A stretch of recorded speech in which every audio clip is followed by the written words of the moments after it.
Hi everyone, we are continuing to learn about women and their role in space travel.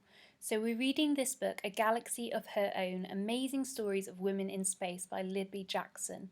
And we are still on the first section of the book, which is about women who played a part in the origins of space travel. So that's the very start of space travel, who kind of found some really important things which enabled us to later on travel into space. And we're going to be talking about a woman who you might not have heard of before, and that woman is called Jeannette Piccard.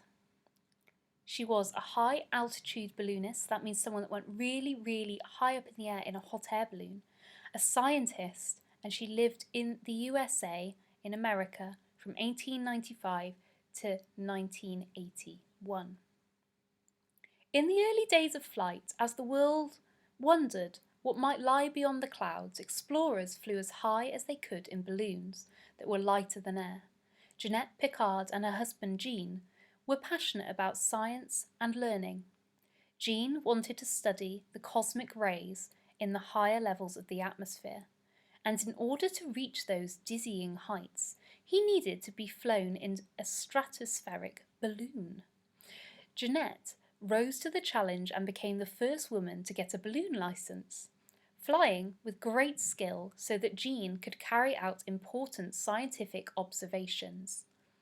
Their record-breaking flight took place on the 23rd of October 1934. More than 600 people helped to release the ropes holding down their enormous hydrogen-filled balloon, and 45,000 people watched them soar off into the atmosphere. Along with the Geiger counters for detecting radiation and other scientific equipment, the Piccards took their pet turtle, Fleur de Lis, for the ride. Jeannette was completely in control of flying the balloon and piloted it for 8 hours, travelling almost 500 kilometres. They reached an incredible altitude of 17,550 metres above the Earth's surface, higher than any woman had travelled before. Some people have called Jeannette the first woman in space, as she travelled so high, but the definition of where space begins is at an imaginary point called the Kármán line, 100 kilometres above the surface of the Earth.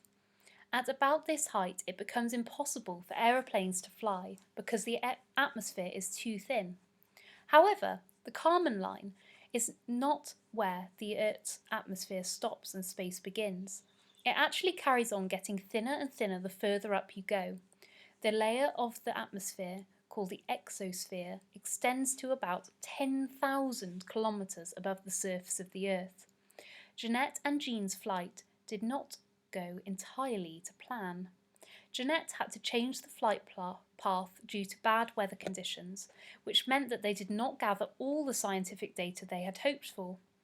She also had to land in trees, tearing the balloon beyond repair and causing the gondola to fall the last few metres.